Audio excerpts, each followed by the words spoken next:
कहानी की एंडिंग कुछ ऐसी अनएक्सपेक्टेड होगी, ये तो मैंने भी एक्सपेक्ट नहीं किया था।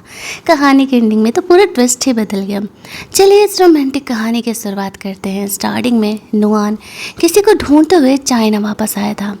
अब वो बहुत ही बड़ा सीईओ बन चुका था हुओ ग्रुप का, और यहाँ पर बहुत सारे रिपोर्टर्स उसे पूछ रहे होते हैं कि वो चाइना इस बार किस वजह से रिटर्न हुआ है। फ्लैशबैक में नुआन याद कर रहा था जब अपने क्लासेस टाइम में वो गरीब हुआ करता था, उसके लाइफ में कुछ नहीं था, तो जीजी नाम की एक गर्ल ने उसका सपोर्ट किया था, उसे मोटिवेट किया था, बट वो क्लियरली उसका फेस उस समय नहीं देख पाया था।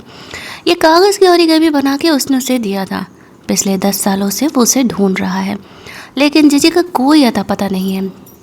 आज इस होटल में वो स्टे करने के लिए आया है, तो यहाँ पर वो उसी गर्ल जीजी को होटल में वेट्रेस के तौर पर काम करते हुए देखता है।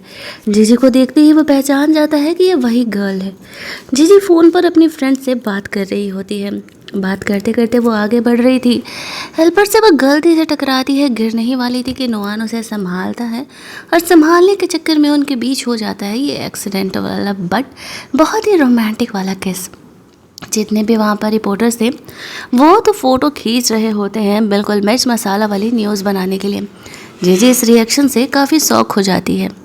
नुआन उसे कहता है कि तुम्हें पता है कि मेरी कंपनी अभी रिसेंटली पब्लिक होने वाली है, और मैं नहीं चाहता कि मेरे न्यूज़ की कंपनी के बारे में कोई भी न्यूज़ निकले, और यहाँ पर मैं चाहता हूँ कि जब सारे रिपोर्टर्स ने यहाँ पे पिक्चर क्लिक कर लिया तो तुम मेरा थोड़ा सा सपोर्ट कर दो और मुझसे शादी कर लो, सिर्फ कुछ दिनों के लिए। तो जीजी उसका हेल्प करने के लिए रेडी हो जाती है। शादी का सर्टिफिकेट लेने के बाद वो खुद शौक थी कि वो एक स्ट्रेंजर के साथ शादी का सर्टिफिकेट कैसे ले सकती है। यहाँ पर वो नुआन के पास वापस जा रही होती है शादी का सर्टिफिकेट लेकर के। उसकी फ्रेंड उसे कॉल करती है और वो नुआन के बारे में ही बोल रही थी और कह रही होती कि भाई इतने साल सिंगल रहने के बाद तूने तो सीधे शादी ही कर ली, बॉयफ्रेंड भी नहीं बनाया। वो जल्दी जल्दी वॉइस नोट को ऑफ करती है। नुआन से कहता है अब हम दोनों ने जब शादी कर लिया है तो तुम मेरे फ्लैट पर शिफ्ट हो जाओ, वरना बाहर लोग कहेंगे ना कि आफ्टर मैरिज भी हम दोनों अलग अलग रह रहे हैं। जीजी कहती है ठीक है। जैसे ही वो काम से फ्री होती है तो यहाँ पर उन चीज़ों को यानी अपने सामान को पैक करके घर वापस आ जाएगी। वो उसे अपना होम रूम कार्ड भी दे देता है और कहता है कि तुम्हें नॉक करने की भी ज़रूरत नहीं होगी, चुपचाप घर में अंदर आ जाना, अगर मैं ना रहा तो सेटल हो जाना। सिटी ओके बोल देती है। उसे तो खुद अपनी लाइफ पे ट्रस्ट नहीं हो रहा होता है कि अचानक से वो एक स्ट्रेंजर से शादी कर चुकी है, और नियान सोच रहा होता अब वो उसे अपने लाइफ से जाने नहीं देगा। दूसरी तरफ हम लोग सिटी के घर वालों को देखते हैं जो कि यहाँ पर सिर्फ क्यू से प्यार किया करते थे। उसके डैड के जाने के बाद उसकी मॉम ने किसी और से शादी कर लिया और तब क्यू पैदा हुई, और यहाँ पर वो लोग सिर्फ क्यू से प्यार करते थे, जीजी से नहीं। जीजी को भी वो फैमिली पसंद नहीं थी और वो बहुत कम ही घर जाया करती थी, लेकिन जीजी एक्चुअल में खुद एक बड़ी कंपनी के सीईओ है और वो इस होटल में एक रीजन से काम करने के लिए आई है। ये बात उसके घर वालों को नहीं पता था। जो उसके स्टेप फादर है वो जानबूझ करके जीजी को उसके फादर को लेकर के प्रोवोक करते रहते हैं, और क्यों कहाँ ही कम होने वाली थी। वो लोग यहाँ पर जीजी की शादी किसी और इंसान से कराने का बात कर रहे होते हैं, तो क्यों कहती है अफसोस कि मैंने शादी कर लिया है। जीजी कहती है अफसोस कि मैं शादी कर चुकी हूँ और अब तुम लोगों को जो ये प्लान है वो फेल हो चुका है। उसकी मॉम गुस्सा करने लगती है कि तुमने किससे शादी कर लिया, हम पेरेंट हैं तुम्हारे, तुमने हमसे बात क्यों नहीं की। जीजी हंसते हुए कहती है पेरेंट पेरेंट तो तुम लोग क्यों कहो, मेरे नहीं, तो मेरी फ़िक्र करने की एक्टिंग भी मत करो, मैं वैसे भी ये घर छोड़ने के लिए ही आई थी। वो लोग भी गुस्से में उसे घर से निकलने के लिए बोल रहे थे। तभी नुआन अपने बटलर से उसके लिए बेथोरल गिफ्ट्स भेज देता है। अब इन अकल के ढक्कनों को ऐसा लगता है कि इतने सारे पैसे और बेथोरल गिफ्ट्स उनकी तो ये निकम्मी बेटी क्यू के लिए आया हुआ है, और वो लोग मन ही मन खुश हो रहे होते हैं। जीजी का इंसल्ट कर रहे होते हैं कि देखो इसे कहते हैं अमीरी। नुआन क्यों अभी सिर्फ कुछ ही महीने सेक्रेटरी का जॉब किया और वो उस पर इतना फ़िदा हो गया कि सीधे शादी करने के लिए बोल रहा है। जीजी मन ही मन हंस रही होती है। नुआन ने मैसेज दिलवाया था 1 महीने बाद वो पब्लिकली उनकी बेटी को लेने के लिए आएगा शादी करने के लिए। इनकी खुशी का तो कोई ठिकाना ही नहीं था। जीजी सोच रही होती है कि इन ढक्कनों को जल्द ही अकल आने वाला है, छोड़ो मुझे क्या, अभी इन्हें इसी गलतफहमी में रहने देते हैं।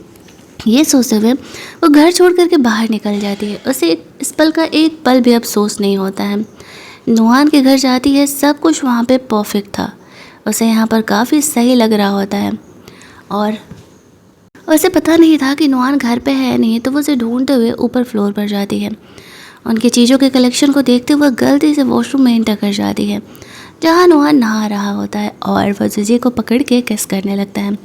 जिजी यहाँ पर काफ़ी नर्वस हो जाती है और वॉशरूम से बाहर निकल जाती है। नुआन को लगता है कि 10 सालों से उसका जिजी पे क्रश है। उसे देख के वो खुद को कंट्रोल नहीं कर पा रहा है, कहीं वो डर मत जाए उसके ऐसे बिहेवियर से, उसे पावर ना समझने लगे। और इधर जिजी बाहर निकल के सोच रही थी कि शादी करने के बाद भी वो किसी लॉस में नहीं है। बंदा इतना हैंडसम है, रिच है और उसकी तो लाइफ के साथ निकल पड़ी।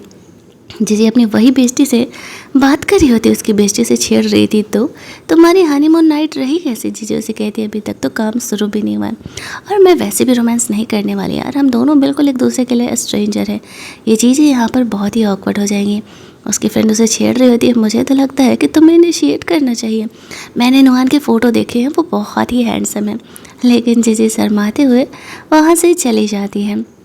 सोचती है कि नहीं नहीं, वो इस तरीके से उस पर अटैक नहीं कर सकती है। खुद की फीलिंग को कंट्रोल करते हुए अगली मॉर्निंग वो वापस से अपने जॉब पर लगती है। जिजी ने अभी कुछ टाइम पहले ही इस होटल में जॉब ज्वाइन किया है और यहाँ पर जब वहाँ पर वो आती है तो ऑब्वियस सी बात है कि हर ऑफिस में कुछ लोग होते हैं जो कि इस तरीके से आपको पसंद नहीं करते हैं। तो यहाँ पर लड़कियाँ आपस में गॉसिप कर रही होती है कि नुआन इस तरीके से किसी से शादी किया है और उन्हें यहाँ पर पता चलता है कि वो गर्ल कौन हो सकता है। उन्हें यहाँ पर डाउट ऐसा हो रहा होता है।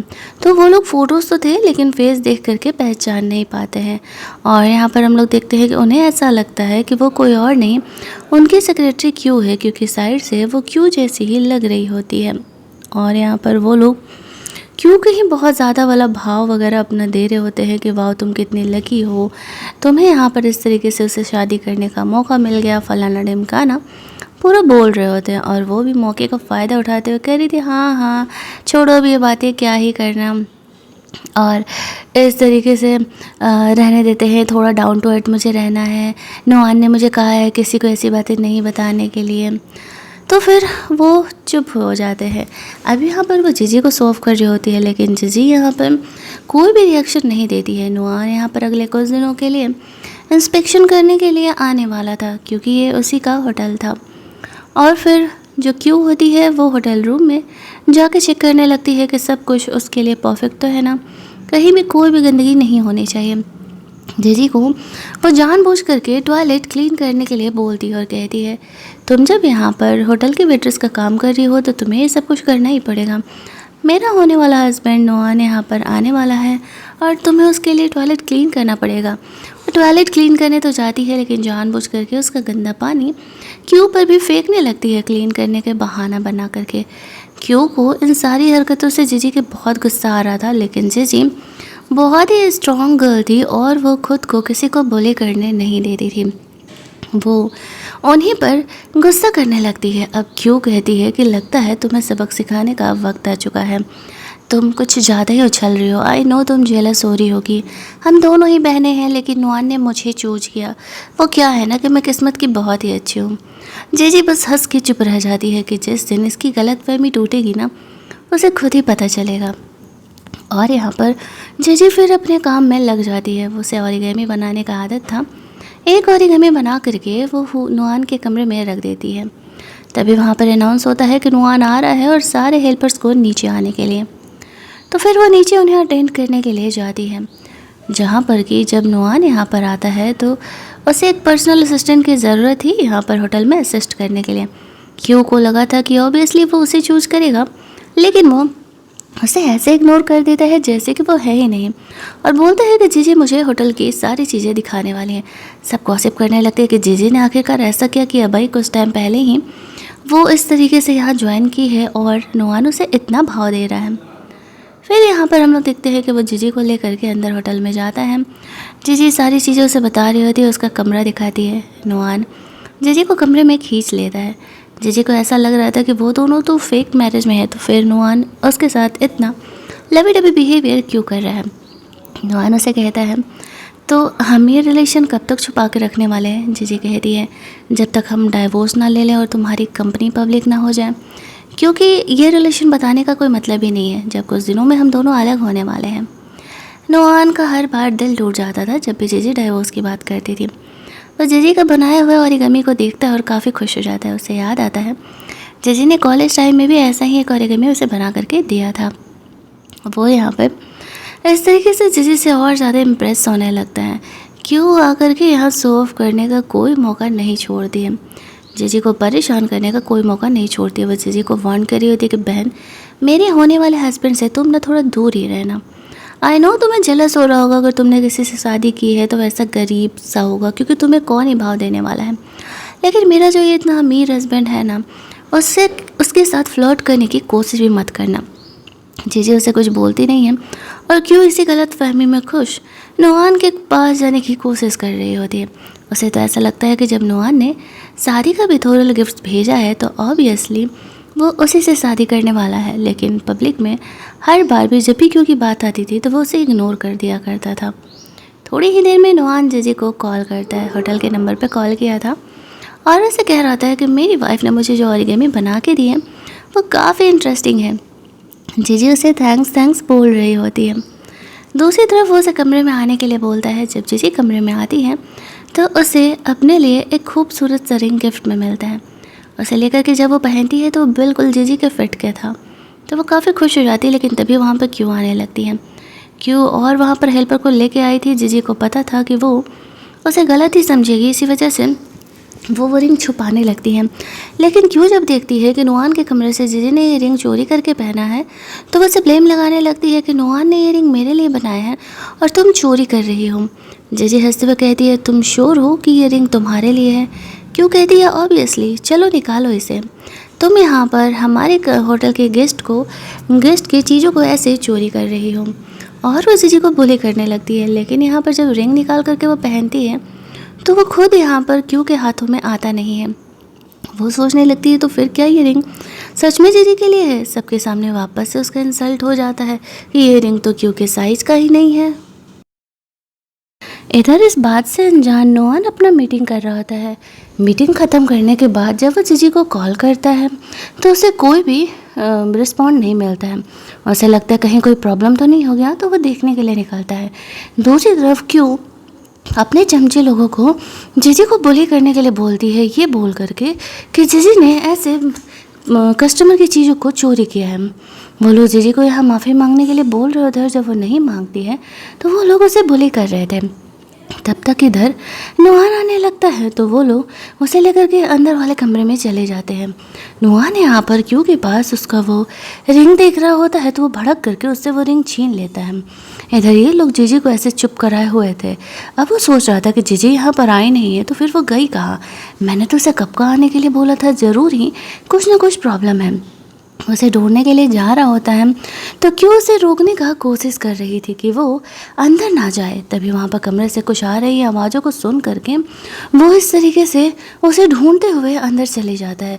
लेकिन जब वो अंदर जाता है तो देखता है कि एक्चुअल में वहाँ पर जीजी बुली नहीं हो रही, जबकि वो उनकी पिटाई लगा रही है।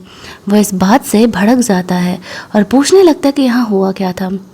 वो लोग यहाँ पर बोलने लगते हैं कि आई नो कि आपने क्यों के लिए ये रिंग बनवाया है और क्यों इस तरीके से उस रिंग को ले, इससे पहले ही यहाँ पर जीजी ने वो रिंग चोरी कर लिया और ख़ुद पहन लिया था। क्यों को लगा था ऑब्वियसली ये रिंग उसी के लिए है और वो उसे सपोर्ट करेगा, क्योंकि यहाँ पर जब उसने उसे शादी का बिथोरल गिफ्ट्स भेजा है तो उसे ही सपोर्ट करेगा। लेकिन यहाँ पर वो गुस्से में भड़क जाता है और कहता है, ये मेरे कमरे का रिंग है, मैं चाहे किसी को दूँ। तुम लोगों की इतनी हिम्मत कैसे हो गई कि मेरे होटल के एम्प्लॉय को बुली करने का। लगता है कि तुम लोगों की औकात कुछ ज़्यादा ही यहाँ पर बढ़ गई है। और अब वो लोग सोच रहे होते हैं कि इसे क्या हो गया, ये इतना ज़्यादा इस बात को लेकर के क्यों ही भड़क रहा है। वो उन्हें वहाँ से जाने के लिए कहता है और फिर इस तरीके से जीजी को कह रहा होता है कि तुम्हें मुझे कॉल करना चाहिए था। वो उसे किस करते हुए कहता है, मैं कितना घबरा गया था, तुम्हें पता भी है। वो शौक में थी कि ये चल क्या रहा है यहाँ पर यार, ये बंदा मुझे ऐसे कैजुअली इतना किस कर रहा है जैसे कि सब कुछ नॉर्मल है। और फिर वो शर्माते हुए वहाँ से चली जाती है। उसे समझ नहीं आता वो क्या रिएक्ट करे, क्यों उसे वापस से परेशान करने के लिए आती है। तो वो उसे वहाँ जाकर के टॉयलेट क्लीन करने के लिए बोलती है, क्योंकि नुआन ने उसे डिग्रेड कर दिया था, उसे सेक्रेटरी की जॉब से हटा दिया था और अब उसे टॉयलेट क्लीन करना पड़ रहा होता है। दूसरी तरफ हम लोग देखते हैं कि जिजी वापस अपने काम में लग जाती है। सब यहाँ पर उसी के बारे में गॉसिप कर रहे थे कि नुआन ने इस तरीके से उसे सपोर्ट किया, आखिरकार चल क्या रहा है। और यहाँ पर हम लोग देखते हैं कि वापस से क्यों उसे परेशान करने के लिए आ जाती है, लेकिन वो हंसते हुए कहती है टॉयलेट क्लीन हो गया क्या। अब यहाँ पर होटल में एक आया हुआ था कस्टमर, उसे हैंडल करने के लिए जीजी को भेजा जाता है। जीजी जानती थी कि वो बहुत ही बड़ा वाला ठरकी है, इसी वजह से और यहाँ पर वो उसे लेने के लिए चली जाती है, जहाँ पर कि वो अपनी आदत के हिसाब से उसे बुली करने का कोशिश करता है। लेकिन यहाँ पर भी होता वही है जो होना था, वो भड़क करके उसे भी सबक सिखा देती है ताकि वो कभी किसी दूसरी लड़की को ऐसे परेशान ना करें। वो लोग तो यहाँ पर सोच रहे होते हैं कि फुल ऑन मज़े हैं यहाँ पर, और वो इस तरीके से उसे परेशान नहीं करेगी क्योंकि अब वो उसे छोड़ने नहीं वाला होगा। लेकिन यहाँ पर हम लोग देखते हैं कि वो उसी की पिटाई लगा चुकी थी। नियान यहाँ पर उसे ढूंढते हुए आता है तो वो काफ़ी ज़्यादा वाला परेशान हो गया था और इस तरीके से वो परेशान हो करके उसे ढूंढ रहा था। तो यहाँ पर क्यों उसके चमचे लोग जब उसे कह रहे होते कि तुमने एक कस्टमर की पिटाई की है और तुम्हें इस चीज़ का पनिशमेंट मिलेगा, तुम्हें जॉब से निकलना पड़ेगा। वो कहती है अच्छा तुम मुझे जॉब से निकालोगे, क्या ये तुम्हारा होटल है। वो चाह करके भी यहाँ पर उसे नहीं बोल पा रही होती है कि एक्चुअल में ये तो मेरे होने वाले बॉयफ्रेंड का ही होटल है। वो चुप ही रहती है। यहाँ पर हम लोग देखते हैं कि इस तरीके से हम लोग देखते हैं कि नुआन जीजी को सपोर्ट करने के लिए आ जाता है और वो कह रहा होता है कि मैं पुलिस केस करने वाला हूँ, तुम यहाँ के कस्टमर ज़रूर हो लेकिन यहाँ के एम्प्लॉय को तुमने हैरेस किया है। क्यों कह रही होती कि इस बात का कोई प्रूफ नहीं है। तो जीजी ने यहाँ पर उनकी बातों को रिकॉर्ड कर लिया था और कहती है मेरी आदत है, मैं जब भी कस्टमर के यहाँ काम करने जाती हूँ तो मैं यहाँ पर रिकॉर्डिंग ऑन रखती हूँ कि क्या पता कोई इसी की तरह ठरकी कस्टमर मिल जाए। और देखो मिल ही गया। अब नुआन उस बंदे को जेल भिजवा देता है। गुस्सा होकर के क्यों वहाँ से चली जाती है। जीजी सोच रही होती है कि नुआन पहला लड़का है जिसने कि उसका इस तरीके से सपोर्ट किया है। वो काफ़ी ज़्यादा वाले खुश हो जाती है। तभी उसके एक्स बॉस हु का मैसेज आता है कि वो चाइना वापस आ गया और उसे मिलने के लिए बुलाता है। इधर नुआन ऑफिस ख़त्म करके जीजी का वर्क टाइम ख़त्म होने का इंतज़ार कर रहा था कि वो आएगी तो उसे घर लेकर जाएगा, बट उसे पता चलता है कि वो अपने एक लड़के के साथ लंच पर गई हुई है। अब यहाँ पर ये हु जीजी का एक्स बॉस था, जहाँ पर कि जीजी बाहर काम किया करती थी। पूछ होता है कि वो इतनी टैलेंटेड है फिर भी अपना जॉब छोड़ करके यहाँ इस छोटे से होटल में क्यों काम करी है। उसे जीजी के मिशन के बारे में नहीं पता था। ये लड़का जीजी को पसंद करता था लेकिन जीजी उसे डायरेक्टली कई बार मना कर चुकी है और यहाँ पर वो उसे कह रहा था कि मैं यहाँ बस सिर्फ तुम्हारे लिए आया हुआ हूँ और इस बार तो मैं तुम्हें कन्विंस करके रहूँगा। लेकिन तभी वहाँ पे नुआन आ जाता है। जैसे अपनी दोस्त को उन दोनों लड़कों के बारे में मैसेज कर रही होती है। नुआन यहाँ पर आते ही कहने लगता है कि तुम कौन हो। वो कहता है कि मैं इसका एक्स बॉस हूँ। लड़के तो दूसरे लड़कों की नज़रों को देख करके समझ ही जाते हैं कि वो क्या सोच रहे हैं। वो भी यहीं पर बैठ जाता है और कहता है कि ठीक है मैं जीजी का करंट बॉस हूँ और मैं यहाँ पर इसके साथ काम करने के लिए आया हुआ हूँ। वैसे तो उसे बताना चाह रहा था कि वो उसका बॉयफ्रेंड है, लेकिन यहाँ पर वो उसे बता नहीं पाता है। बेचारा करता ही क्या।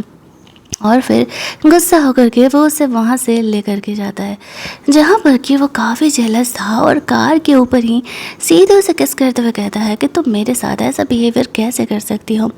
मैं कितना जेलस था तुम्हें पता भी है। वो खुद सोच रही होती है कि क्या ये बंदा सच में जेलस है उसे लेकर के, या फिर वो ही ओवर थिंक कर रही है। वो इस चीज़ को लेकर के थोड़ी कन्फ्यूजन में थी। यहाँ पर हम लोग देखते हैं कि वो इस बात से फिर चुप ही हो जाती है और सोचती है कि शायद मैं ओवर थिंक कर रही हूँ। लेकिन रात में जब उसे नाइट ड्रेस में देखता है तो वो काफ़ी अलग फील करने लगता है और जीजी ये देख करके शर्मा जाती है और चुपचाप कमरे में चली जाती है। अगली सुबह एक बहुत बड़ी एक्ट्रेस इनके होटल में स्टे करने के लिए आई हुई थी और इस तरीके से वो थोड़ी अकड़ू थी और काफ़ी नखरे थे उसके। सब डर रहे होते हैं जिस कंपनी का वो वाटर पीती है वो एक्चुअल में उनके यहाँ पर है नहीं, तो फिर कौन ही उन्हें दूसरे कंपनी का पानी देने के लिए जाएगा। क्यों यहाँ पर जीजी को कह रही होती है कि मैनेजर ने तुम्हें बोला है, तुम बहुत कैपेबल हो ना, इसी वजह से। अब उसे तो ऐसा लग रहा था कि जीजी उसे वाटर देने के लिए जाएगी तो वो लड़की उसे डांट लगाएगी। ऑब्वियस सी बात है कि फिर उसे कंपनी से निकाल दिया जाएगा। लेकिन आगे जो होने वाला था उसे पता ही नहीं था इस बारे में। और जैसे ही यहाँ पर जीजी उस लड़की को वाटर देने के लिए जाती है तो वो लड़की उसे देखते ही काफ़ी खुश हो जाती है और उससे अच्छे से बिहेव करने लगती है। हमें पता चलता है कि वो जीजी की एक्चुअल में फ्रेंड है, ये वही बेस्ट फ्रेंड है जिससे कि जीजी सारी इन्फॉर्मेशन देते रहती थी। लेकिन यहाँ पर ये बात किसी को पता ही नहीं था और वो लोग तो यही सोच रहे होते हैं कि अब यहाँ पर उसे इस तरीके से पनिशमेंट मिलने वाला है। लेकिन जब वो उसके साथ अच्छे से बिहेव कर रही थी तो वो लोग भी देख करके शॉक हो जाते हैं। हालांकि वो एक्ट्रेस यहाँ पर उसे बताती नहीं है कि जीजी से उसका क्या रिलेशन है। उन्हें ऐसा लगता है कि शायद उसने उसे इम्प्रेस कर लिया होगा। अब वो उसके रूम का काम जा करके करने लगती है और यहाँ पर उसकी सारी पसंद नापसंद की चीज़ों का ख्याल रख रही थी। बट वो उससे कहती छोड़ो ना, ये सब काम कोई और कर लेगा, हम ना बात करते हैं साथ में, काफ़ी दिन हो गए इसे फ़ेस टू फेस बात किए। दूसरी तरफ हम लोग देखते हैं कि नुआन यहाँ पर अब जीजी को इम्प्रेस करने के लिए, उसकी बेस्ट फ्रेंड को इम्प्रेस करने के बारे में सोच रहा होता। उसने बहुत दिमाग लगाया था और उसकी बेस्टी से जैसे ही बात करने के लिए जाता है तो जीजी होटल के कमरे से बाहर निकल जाती है और कहती है कि वो बिज़ी है, वो बाद में तुमसे बात करेगी। लेकिन तभी हम लोग देखते हैं कि उसकी बेस्टी ऐसे होटल के बाहर निकलती है, कमरे के बाहर, और वो उसको हेल्प करने के लिए भूल करके बेहोश हो जाती है। जीजी समझ जाती है कि जब पहली बार उसे ये अटैक आया था तो जीजी ने उसका हेल्प किया था और उसके बाद ही दोनों बेस्ट फ्रेंड बन गए थे। इसका मतलब कि इस बार भी वही हो रहा है। अब प्रॉब्लम ये है कि उसे जिस चीज़ से एलर्जी है वो चीज़ तो यहाँ कमरे में थी नहीं। उसे पता था कि उसकी बेस्टी किस चीज़ से एलर्जिक है, तो उसने यहाँ पर सारी चीज़ों को अच्छे से रखा हुआ था। तो फिर वो एलर्जी वाली चीज़ें यहाँ पर आई कैसे? ये सब कुछ एक्चुअल में क्यों नहीं किया था? क्यों और चमचियों को वहाँ लेकर के आ जाती है और ब्लेम कर रही होती है कि जीजी के नेग्लिजेंस की वजह से यहाँ पर हमारी जो हेल्पर है वो इस तरीके से हमारी जो कस्टमर है उस तरीके से झेल रही है, तो अब इस पर लीगल एक्शन होना चाहिए। यहाँ पर नुआन उसे शांत रहने के लिए कहता है और जीजी को कहता है तुम इसका ट्रीटमेंट करो, इससे होश में लेकर के आओ, मैं हूँ तुम्हारे साथ, कुछ भी नहीं होगा। जीजी जैसे कि पहले यहाँ पर अपनी बेस्टी की जान बचाई थी, इस बार भी वो वैसे ही उसे बचाने का कोशिश करती है। जो दवाई वगैरह लगता है वो दवा वगैरह वो उसे देती है, जिसकी कि कुछ देर बाद फाइनली उसे होश आ जाता है। होश में आने के बावजूद भी यहाँ पर क्यू का कहना था कि जीजी के वजह से ही ये सब कुछ हुआ है, उसने चीज़ों का अच्छे से ध्यान नहीं रखा और यहाँ पर जाना नहीं कि एक्चुअल में वो किस चीज़ से एलर्जिक है, उसे ध्यान नहीं दिया, इसी वजह से ये सब कुछ हुआ। वो कह रही होती है कि ये पॉसिबल ही नहीं है कि मैंने यहाँ पर इस चीज़ का ध्यान नहीं दिया होगा। वो सोच रही होती है कि नहीं नहीं ऐसा कैसे हो सकता है, मैंने ही तो खुद उससे एलर्जिक की चीज़ें यहाँ डाली थी इंटरनेट से निकाल करके। हीरो हीरोइंस के बारे में काफ़ी सारी चीज़ें इंटरनेट पर अवेलेबल हमें मिल जाती हैं। अब यहाँ पर रिपोर्ट आता है क्योंकि अब भाई इतना बड़ा कांड हुआ है, वो कितनी फेमस एक्ट्रेस है, तो हमें पता चलता है कि एक्चुअल में ये जिस चीज़ की एलर्जी की बात कर रही है उस चीज़ की तो एलर्जी की वजह से बेहोश ही नहीं हुई थी। उसकी बेस्टी का कहना था कि जीजी मेरी बेस्ट फ्रेंड है, वो मुझे कभी हर्ट नहीं करेगी, इस बात की मेरे पास पूरी गारंटी है। और रही बात एलर्जी की, तो मैं किसी और चीज़ से एलर्जिक हो करके यहाँ बेहोश हुई थी। अब तो तुम्हारी चोरी एक्चुअल में पकड़ी गई, तुम यहाँ पर अब अपनी गलती एक्सेप्ट कर रही हो या नहीं? गुस्से में आकर के नुआन उसे जॉब से निकाल देता है क्योंकि ये तो हद ही था। भला यहाँ पर वो इस हद तक चली गई है कि उसने यहाँ पर इस तरीके से कस्टमर्स को भी हर्ट करना स्टार्ट कर दिया है और वो ये चीज़ किसी हालत में बर्दाश्त नहीं करेगा। इसी वजह से वो यहाँ पर उसे जॉब से निकाल देता है। उसे नहीं पता था कि जीजी एक्चुअल में इतनी टैलेंटेड है और वो इस तरीके से इतनी बड़ी एक्ट्रेस की हीरोइन भी है। यहाँ पर हम लोग देखते हैं कि वो जीजी से थोड़ा और ज़्यादा इम्प्रेस हो जाता है। कहाँ वो उसकी बेइज्जती को इम्प्रेस करने के लिए आया था और वो खुद ही यहाँ जीजी से इम्प्रेस हो गया। वो उन दोनों को आपस में बात करने के लिए छोड़ देता है। दोनों यहाँ पर इतने दिनों बाद जो मिले थे, उसकी बेइज्जती नुआन को लेकर के जीजी को छेड़ रही होती है और साथ ही वो उन दोनों के लिए गिफ्ट भी देती है। घर जा कर के जब जीजी उस गिफ्ट को खोलती है तो अंदर काफ़ी एक्साइटिंग चीज़ें थी। नुआन उसे छेड़ रहा होता है और उसके साथ रोमांस करने के लिए आगे बढ़ता है, लेकिन जीजी उसे रोक देती है, ये सोचते हुए कि वो दोनों तो फेक रिलेशनशिप में है और फेक रिलेशनशिप में ये करना गलत है। नुआन सोच रहा है कि जीजी को वो कैसे समझाए कि वो एक्चुअल में उससे रियल में प्यार करता है। अगले ही दिन यहाँ पर जीजी के मॉम डैड आ जाते हैं होटल में तमाशा करने के लिए कि तुम्हारी वजह से मेरी बेटी क्यों का जॉब गया है और तुम मुझसे जेलस होती, इसी वजह से ऐसा तुमने किया। जो लड़की यहाँ पर जीजी से जेलस होती थी वो उसका सपोर्ट करने के बजाय उसे ही गलत ठहरा रही होती है और इस तरीके से बोल रही थी कि हाँ हाँ इसे और डांटो और बोलो।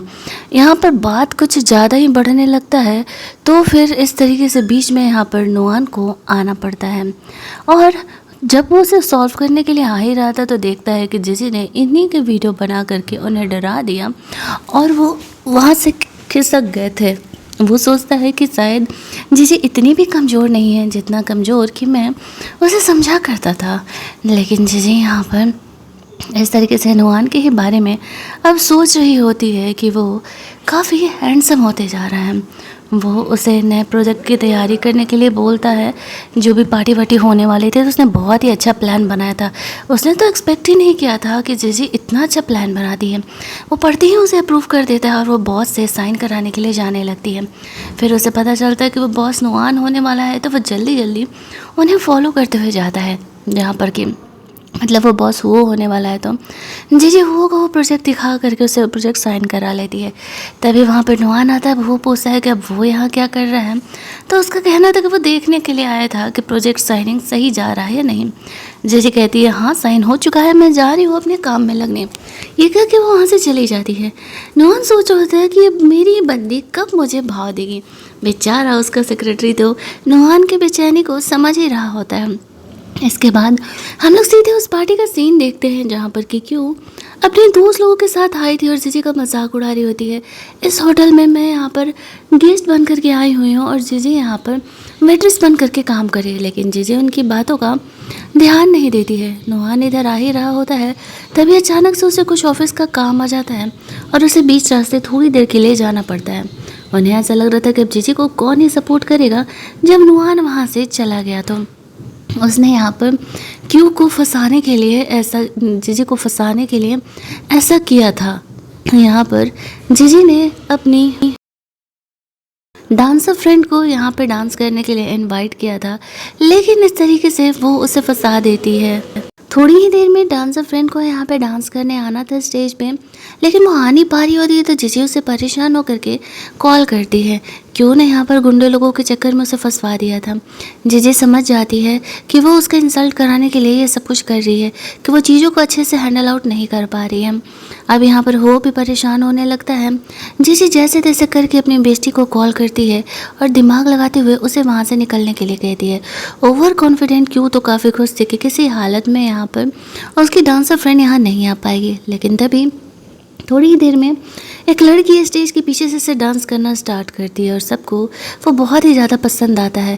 लेकिन यहाँ पर क्यों कह रही होती है कि नहीं, उसकी वो डांसर फ्रेंड वो सेलिब्रिटी हो ही नहीं सकती है। तो फिर वो स्टेज से बाहर आती है और जब वो स्टेज से बाहर आती है तो सारे शौक हो जाते हैं। क्यों का तो मुँह ही बन जाता है। उसकी वो डांसर फ्रेंड कह रही होती है, तुम्हें क्या लगा तुम्हारी जैसी लड़कियों से मेरा काम रुकने वाला है, तुम्हारी जैसी 1000 यहाँ पर आते हैं। और वो ये कह रही होती है कि बेटा चिंता मत करो, मैंने उन गुंडे लोगों को पकड़वा लिया है। और जैसे ही पता चलता है ना कि ये सब कुछ तुम्हारा किया हुआ है तो फिर तो तुम गई ही समझो, जेल जाने के लिए रेडी रहना। जीजी ने थोड़ी देर पहले ही कॉल करके अपनी डांसर फ्रेंड को ऐसे आइडिया दिया था कि उसे कैसे एक कार से निकल के दूसरे कार में जल्दी से जाना है ताकि यहाँ पर गुंडे लोगों को ध्यान भी ना जाए। और यहाँ पर ऑफिस का बेइज्जती होते होते बच जाता है। नुआन यहाँ पर वापस लौटता है और वो जीजी को वहाँ से निकल जाने के लिए कहता है। आज के बाद वो इस होटल में कभी इंटर नहीं कर पाएगी। जीजी वहाँ से चुपचाप चली जाती है। नुआन और हुओ के बीच जो कोल्ड वॉर स्टार्ट था वो तो था, उसकी बेइज्जती उसे उन दोनों के बीच छोड़ देती है कि भाई तू ही संभाल, ये दोनों हॉट हॉट बंदे तो तेरे पीछे ही पड़े हुए हैं। उसकी बेस्टी को यहाँ पर जीजी रोक रही होती है कि शायद वो उसका हेल्प करे, लेकिन वो उसे छोड़ करके वहाँ से खिसक लेती है। इधर नुआन जीजी को छोड़ नहीं रहा होता है और वो जेलस होकर के उसे वहाँ से ले करके जा रहा होता है। अब तक वो को नहीं पता था कि एक्चुअल में नुआन से जीजी मैरिड है। वो उसे कह रहा होता है तो शाम में यहाँ एक मिट्योर शावर होने वाला है, तुम देखने चलोगी? जीजी हाँ कह देती है। नुआन खुश कि उसकी बंदी अब उसके साथ डेट पर जाने वाली है। शाम में उसे छत पर आने के लिए बोलता है, जहाँ पर कि वो सोच रहा था कि वो उसे इम्प्रेस करेगा। उसके लिए ये चीज़ें उसने इस तरीके से अरेंजमेंट की थी, लेकिन जब वो आती है तो वो अपने साथ साथ अपनी बेस्टी को लेकर के आती है। उसकी बेस्टी को नहीं पता था कि एक्चुअल में नुआन ने यहाँ पर जीजी को बुलाया था, और उसका शक्ल देखते ही वो समझ जाती है कि वो बेचारा यहाँ पर डेट करने का प्लान में था और ये मुझे लेकर के आ गई है। जीजी नुआन को कहती है तो ठीक है, मैं अपनी फ्रेंड के साथ यहाँ पर टाइम कुछ स्पेंड करना चाहती हूँ और तुम चलो मैं आकर के तुमसे मिलती हूँ। वो यहाँ पर थोड़ा सा सैड हो जाता है, बट जब उसने ऐसा कहा तो फिर वो मना भी नहीं कर सकता था और फिर वो चुपचाप इस तरीके से वहाँ से चले जाता है। जहाँ पर कि हम लोग देखते हैं कि वो बाहर इंतज़ार कर रहा था और वो अपनी फ्रेंड के साथ कुछ टाइम बिताती है। उसकी फ्रेंड का कहना था कि यहाँ पर ऐसा है ना कि मुझे लगता है कि वो तुम्हें पसंद करता है, इसी वजह से वो ये सारी चीज़ें कर रहा है। बट वो कहती है नहीं यार, हम तो फेक कपल हैं, भला वो मुझे पसंद कैसे कर सकते हैं। उसकी फ्रेंड कहती है देख लेना, मुझे तो जैसा लगा वो मैंने बता दिया। थोड़ी देर यहाँ साथ समय बिताने के बाद जीजी वहाँ से निकलती है तो नुआन उसका इंतज़ार कर रहा था। वो नुआन से पूछती है वो इतनी देर तक यहाँ क्या कर रहा है? नुआन कहता है कि मैं तुम्हारा इंतज़ार कर रहा था। जीजी उसे कहती है सच में? वो कहता है हाँ, ऑफिस का काम ख़त्म हो चुका था तो मैं अकेले घर जाने का मुझे मन नहीं था, मैं तो तुम्हारा वेट कर रहा था। एक तारा टूटता है और जीजी विश मांगती है। नुआन पूछता है क्या विश मांगा तुमने? जीजी कहती है कि सीक्रेट है। फिर वह उसे उठा करके लेकर के जाता है, क्योंकि वह इस तरीके से खाली पैर चलते हुए आई हुई थी। दोनों के बीच कुछ रोमांटिक मोमेंट यहाँ पर क्रिएट होते हैं और जीजी के लिए छोटे छोटे मोमेंट अब काफ़ी मैटर कर रहे थे।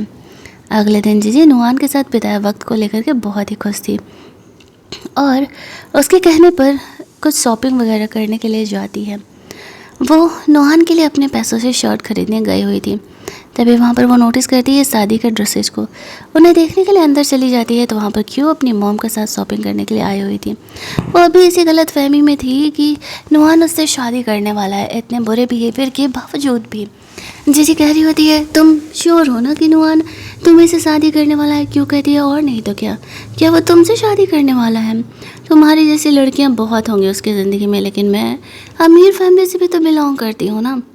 तो फिर से जी उनकी गलत फहमी को नहीं तोड़ती है और चुपचाप वहाँ से घर चली जाती है, जहाँ पर कि जीजी को सरप्राइज करने के लिए नुआन ने पूरे घर को उसके पसंद के हिसाब से डेकोरेट किया था, जो कि जीजी को पसंद आता है। नुआन उसे कह रहा होता है कि मैं हमारे रिलेशनशिप को रियल बनाना चाहता हूँ, लेकिन जीजी उसकी बातों पर ध्यान नहीं देती है और नुआन के लिए जो शॉट ले करके आई थी उसे शॉट देती है। शादी में वो कहता है कहीं घूमने चलते हैं, तो वो रेडी हो जाती है और इधर हम लोग देखते हैं कि फाइनली यहाँ पर वो दिन आ जाता है जहाँ पर कि क्यों शादी का ड्रेस पहन करके रेडी थी और वो क्यों को जो जीजी के डैड ने उसके लिए डावरी छोड़ा था उसकी मॉम उसे दे रही होती है। तभी जीजी वहाँ पर आती है और वो डावरी देख करके अपनी मॉम से गुस्सा करने लगती है कि ये डावरी मेरे डैड ने मेरे लिए छोड़ा था तो तुम क्यों को कैसे दे सकती हो। वो कहती है वो हस्बैंड था मेरा, उसके बाद उसकी प्रॉपर्टी मेरी हुई, मेरी मर्जी मैं जिसे भी दूँ। लेकिन जीजी कहती है बस करो, ये डैड ने मेरे लिए दिया था तो ये मेरा ही है, शांति से दे दो, वरना अगर मैं लेने पर आ गई तो फिर तुम्हें प्रॉब्लम हो जाएगा। लेकिन वो लोग ऐसा नहीं कर रहे होते हैं, उल्टे ही जीजी को काफ़ी भला बुरा बोलने लगते हैं। तभी हम लोग देखते हैं कि वहाँ उनके घर नुआन आता है अपने सेक्रेटरी अपने बटलर लोगों को ले करके अपनी दुल्हन को लेने के लिए। क्यों कहती है फाइनली तुम यहाँ पर आ गए, 1 महीने से मैं तुम्हारे ही आने का इंतज़ार कर रही थी। नुआन हंसते हुए कहता है तुम्हें किसने ये गलत फहमी दिया कि मैं तुमसे शादी करने वाला हूँ? मैं तो शुरुआत से ही जीजी से शादी करने वाला था, उसी के लिए मैंने ये बेथोरल गिफ्ट्स भेजे थे और उसी के लिए मैंने यहाँ पर ये शादी का ड्रेसेस भी तैयार करवाया है। ये बात सुनते ही सारे शौक हो जाते हैं। जिसे कहती है, अब जब मेरी शादी नोआन से हो रही है तो जो भी थोड़े गिफ्ट मेरे डैड ने मेरे लिए छोड़े थे वो मुझे दे दो। तो उसकी मॉम को मजबूरी में उसे वो फ्लैट लौटाना पड़ता है। जैसे वो फ्लैट लेकर के शादी का ड्रेस में चेंज करती है, वो दोनों वहाँ से बाहर निकलते हैं। नोआन ने जानबूझ करके कुछ और रिपोर्टर्स यहाँ पर बुलवाए हुए थे ताकि जीजू को ऐसा लगे कि कंपनी की वजह से वो दोनों रियल में शादी कर रहे हैं, क्योंकि सीधी तरीके से तो वो उसका कन्फेशन सुन नहीं रही होती है। जीजू को सबके सामने ऐसे ही एक्टिंग करनी पड़ती है। रिपोर्टर्स के जाने के बाद नोआन से वो कहती है कि रिपोर्टर्स कैसे आ गया अचानक से यार, मैं तो यहाँ पर शांति से शादी करना चाहती थी, बट चलो ठीक ही है तुम्हारी कंपनी के लिए, तुम्हारी कंपनी पब्लिक जो होने वाली है। वेडिंग नाइट पे जीजी अपने कमरे में रेस्ट कर रही होती है। नोआन उसके साथ आता है हनीमून मनाने के लिए और कहता है क्यों ना हम ट्राई करते हैं, हमारा रिलेशनशिप रियल भी तो हो सकता है। जीजी कहती है कि नहीं, हमारे रिलेशन की शुरुआत ही फेक शादी से हुई है, जल्दी से अपने कंपनी को पब्लिक करो ताकि हम यहाँ पर अलग हो सकें। नोआन सोच रहा होता है कि पिछले 10 सालों से उसका क्रश जीजी पर है और वो इसे छोड़ने वाला है, चांस ही नहीं है। जीजी दूसरे कमरे में सोने के लिए जा रही थी, फिर वो अपनी फ्रेंड को मैसेज डालती है क्लब आने के लिए। वहीं दूसरी तरफ वो भी न्यूज़ देख करके अकेले ही ड्रिंक कर रहा होता है। उसे लग रहा था कि उसकी प्यार अब नोआन से शादी कर चुकी है। इधर जीजी अपनी बेस्टी के साथ ड्रिंक कर रही होती है तो वहाँ पर वो भी आ जाता है। जीजू को वो ड्रिंक करता हुआ देख कर उसे कहने लगता है कि मुझ में क्या प्रॉब्लम था, मैं तो तुमसे इतना प्यार करता था, माना नोआन जितना अमीर नहीं हूँ, लेकिन क्या तुम मुझे चूज नहीं कर सकती थी। जीजू उसे कहती है मैं तुमसे प्यार ही नहीं करती थी तो फिर चूज करने का ऑप्शन ही नहीं आता है। नोआन का बार बार जीजू को कॉल आ रहा होता है क्योंकि वो शादी वाली रात ऐसे बिना बताए बाहर चली गई थी। तो उसकी बेस्टी उसे कॉल करके बता देती है कि जीजी यहाँ पर कौन से क्लब के कौन से रूम नंबर में है।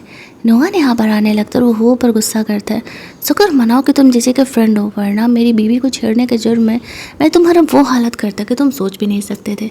जब वो लोग घर जाते हैं तो नोआन जेलस था, वो जीजी से कह रहा था मैं जेलस हूँ, तुम्हें समझ में नहीं आता कि मैं सच में तुम्हें पसंद करता हूँ। जीजी उसे किस करते हुए कहती है तुम बहुत ही हैंडसम हो, तुम मेरे बॉयफ्रेंड बनोगे। नोआन समझ जाता है कि वो काफ़ी ड्रंक है, लेकिन जब जीजी उसके साथ रोमांस कर रही होती है तो वो खुद को कंट्रोल नहीं कर पाता है। इतने टाइम से वो जीजी से प्यार करता था। दोनों अपना हनीमून वहाँ पर मनाते हैं और अगली सुबह जब जीजी की आँख खुलती है तो वो ध्यान देती है कि वो नोआन के साथ इंटीमेट हो चुकी है। वो काफ़ी ऑकवर्ड थी और कह रही थी कि देखो हम दोनों एडल्ट हैं और यहाँ पर मैं बहुत ज़्यादा नशे में थी तो मैं कोई रिस्पॉन्सिबिलिटी नहीं लेने वाली हूँ। नोआन उसे कहता है ऐसा कैसे, तुमने ज़बरदस्ती मेरे साथ रोमांस किया है। जीजी शर्माते हुए अपने काम पर निकल जाती है, तभी क्यों यहाँ पर आती है और कहती है क्या हो गया अगर नोआन ने तुमसे शादी कर लिया तो, मैंने उससे भी अमीर बंदा ढूंढ लिया है। वो हंसने लगती है क्यों उसके बारे में जब बताती है तो, क्योंकि जीजी जानती थी कि वो कौन है। तभी वहाँ पर सब कुछ सही चल रहा था, उन्हें पता चलता है कि एक बड़ी पर्सनालिटी इनके होटल में आने वाली है। जीजी ने अब अपनी आइडेंटिटी को रिवील करने का डिसाइड किया था। उसकी सेक्रेटरी यहाँ पर चीज़ों को चेक करने के लिए आती है। उसे पता था कि उसकी बॉस कितनी स्ट्रिक्ट है, इसी वजह से वो सब कुछ परफेक्ट करना चाहती थी।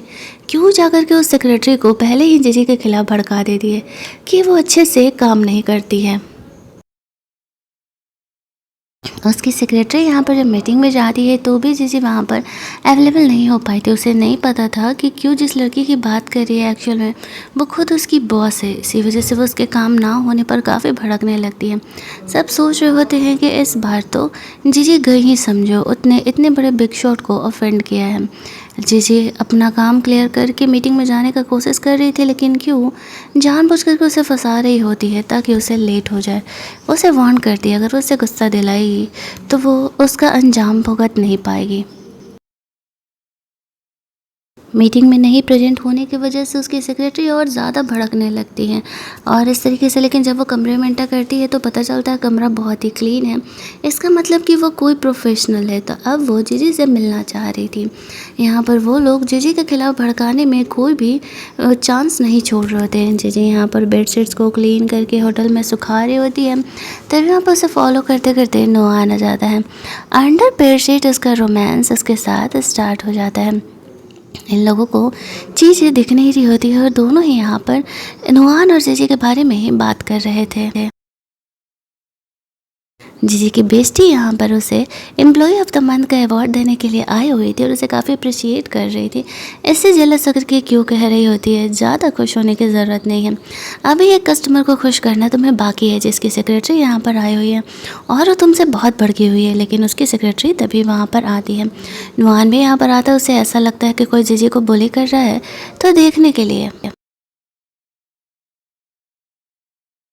उसके यहाँ पर आते ही पता चलता है कि एक्चुअल में जीजी कोई अरी गरी लड़की नहीं है, वो खुद ही वो बॉस है। जैसे कि मिलने के लिए काफ़ी दिनों से खुद नुआन भी परेशान है, इसी वजह से वो अपनी आइडेंटिटी यहाँ पर रिवील करने का डिसाइड करती है। उसकी सेक्रेटरी यहाँ पर जीजी को देख के शौक हो जाती है और कह रही होती है, तो मेरे ही बॉस के खिलाफ मुझे ही भड़का रही थी। सॉरी बॉस, मुझे लगा कि ये किसी और लड़की के बारे में बात कर रही है, मुझे नहीं पता था कि आप यहाँ पर काम कर रही हो। अब क्यों का शकल देखने लायक था कि वो खुद भी एक्चुअल में इतनी ज़्यादा अमीर है। किसी को समझ नहीं आ रहा था कि जीजी अगर इतनी अमीर है, इतनी टैलेंटेड है, तो फिर वो यहाँ छोटे से होटल में वेट्रेस का जॉब क्यों कर रही है आकर के। यहाँ पर नुआन इस तरीके से जीजी से कह रहा होता है, तो और कितनी चीज़ें छुपा करके रखी हो मुझसे। जीजी कह रही थी, तुम गुस्सा हो मुझसे। नुआन कहता है, नहीं, अगर तुमने ये बातें मुझे नहीं बताया है तो ऑब्वियस सी बात है कि ये कुछ ना कुछ तो रीज़न होगा। मैं ट्रस्ट करता हूँ तुम पे। तभी वहाँ पर वो उससे मिलने के लिए आता है। जीजी साइड में जाकर के बात कर रही थी। वो कहता है कि एक्चुअल में फाइनली मैं ये शहर छोड़ करके जा रहा हूँ, मुझे समझ में आ गया है कि तुम मुझसे प्यार नहीं करती हो। और जीजी को कहता है, तो ठीक है, कम से कम दोस्ती के नाते लास्ट टाइम एक बार हक कर लो। हक तो कॉमन चीज़ें थी, तो जीजी उसे दोस्त होने के नाते हक करने के लिए जा रही होती है। तभी नुआन बीच में आ जाता है उन दोनों की, और ये सीन इतना फनी था कि बस पूछो ही मत। जीजी भी यहाँ पे शौक हो जाती है कि अचानक से नुआन कहाँ से आ गया।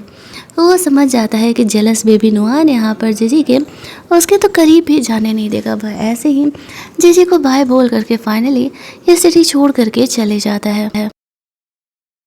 जीजी जब घर जाती है तो नुआन उसे अपने हाथों से फूड बना करके रखा हुआ था। वो तो नुआन की बॉडी को ही ताड़ते रह जाती है कि ये इतना हैंडसम है उसका बंदा। यहाँ पर जब वो खाना खा लेती तब खाना खाने की बारी नुआन की थी। वह जीजी को उठा करके कमरे में ले करके जाता है फाइनली अपना हनीमून नाइट दोबारा मनाने के लिए। अगले दिन यहाँ पर क्यों कमरे में इस होटल में गेस्ट बन करके आई हुई थी, तो वो जीजी को सर्व करने के लिए यहाँ पर बुलाती है। जीजी वहाँ पर जाती है तो वो लोग उसका मजाक उड़ा रहे थे, तो कहते कोई बात नहीं, नुआन ने अगर तुमसे शादी कर ली तो मेरी बेटी की भी शादी काफ़ी अमीर इंसान से होने वाली है। जब उसका होने वाला हस्बैंड यहाँ पर आता है तो जीजी उसे देख करके शौक हो जाती है। फ़ॉरेन में ये किसी लड़की को ऐसे धोखा दे रहा होता है, यानी कि फेक चीज़ें बेच रहा होता है, तो इसने उसे पकड़वाया था और यहाँ पर इस तरीके से वो अब यहाँ पर क्यू को धोखा देने के लिए आया हुआ था। तो वो यहाँ पर क्यू को इस बारे में पहले नहीं बताती है, क्योंकि उसे पता था कि बताने का कोई फ़ायदा नहीं होने वाला है।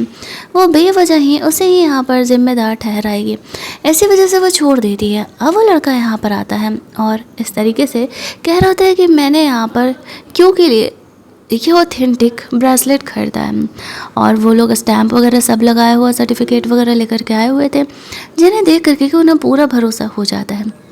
उस लड़के के साथ उस ब्रेसलेट को देने वाला, सेल करने वाला मास्टर भी आया हुआ था। बट हमें पता चलता है कि एक्चुअल में वो दोनों एक दूसरे से मिले हुए हैं और यहाँ पर इस तरीके से क्यों उन्हें शो ऑफ कर रही होती है।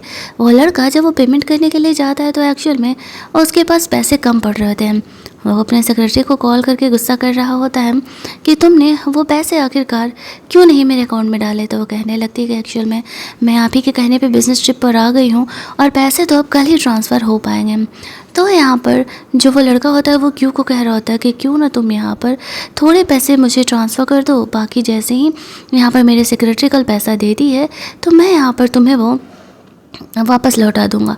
तो वो उसकी बात मान जाती है, लेकिन प्रॉब्लम ये थी कि एक्चुअल में उनके पास उतने पैसे तो थे ही नहीं कि वो लोग यहाँ पे ट्रांसफ़र करें। तो अब क्या किया जाए भाई, यहाँ पर वो अब इस तरीके से कह रही होती है अपनी मॉम को कि कुछ उधार ले लो, घर को गिरवी रख दो, क्योंकि मैं अब इतने अमीर इंसान से शादी करने वाले हूँ तो क्या ही सोचना है। इन ढक्कनों को समझ नहीं आता है कि अमीरों के पास बैंक अकाउंट की कमी नहीं होती है। एक अकाउंट ना सही, दूसरे अकाउंट, या फिर क्या ही अर्जेंट है। अगर उसका बंदा अमीर है तो आज नहीं खरीद पा रहा है तो कल ही खरीदेगा, क्या जाता है यहाँ पे। और हम लोग देखते हैं कि वो इनकी बातों में आ जाता है। क्यों यहाँ पर जीजी से भी पैसे उधार मांगती है, लेकिन जीजी उसे पैसे देने से मना कर देती है क्योंकि वो जानती थी कि ये फ्रॉड है। अब लास्ट ऑप्शन यही था कि उसके घर को भी उसके मॉम डैड गिरवी रखे और कुछ लोन सार्क वगैरह से पैसे उधार लो। हालांकि यहाँ पर जीजी क्यू को वार्न करने के बाद कोशिश ज़रूर करती है कि मुझे लगता है कि तुम्हें चीज़ों को पहले अच्छे से चेक करना चाहिए, लेकिन क्यू को लगता है कि जीजी जेलस फील कर रही है, इस वजह से ऐसा कर रही है, तो फिर वो उसकी बातों का ध्यान नहीं देती है। जैसे ही यहाँ पर पेमेंट होता है तो वो और उसके मास्टर उसे वो ब्रेसलेट दे करके ये कह के निकल जाता है कि डार्लिंग हम तुमसे बाद में मिलते हैं। और जो जीजी क्यों होती है वो जीजी को शो ऑफ कर रही थी कि देखो देखो मुझे इतना महंगा ब्रेसलेट मिला है। लेकिन तभी टीवी पर न्यूज़ आने लगता है कि एक्शन में ये ब्रेसलेट फेक है और असली किसी बड़े बिजनेसमैन के पास है। अब क्यों और उसकी फैमिली तो पूरी तरीके से बर्बाद हो गई थी। उसकी मॉम उसका हेल्प करने के लिए कहती है, जीजी कहती है मैंने कब से तुम्हारी फैमिली से रिश्ता नाता तोड़ लिया है, जाओ अपनी बेटी क्यों के साथ रहो, और वो उसे अकेले छोड़ करके वहाँ से चली जाती है। लोन सार्क वगैरह का अब क्यों को कॉल आ रहा होता है कि 3 दिनों के अंदर पैसे जमा करो वरना वो उन्हें नहीं छोड़ेंगे। मतलब ओवरऑल वो लोग रास्ते पर आ चुके थे, उनके पास एक फुटी कौड़ी नहीं थी, घर भी गिरवी हो चुका था और वो लड़का गायब हो चुका था। जीजी थोड़ा सा सैड थी अपनी मॉम के साथ ऐसा बिहेवियर करने की वजह से, लेकिन नुआन उसे कहता है गलती तुम्हारी नहीं है और तुमने बिल्कुल सही किया है, एक्चुअल में यहाँ पर उनके साथ ऐसा ही बिहेवियर करना चाहिए।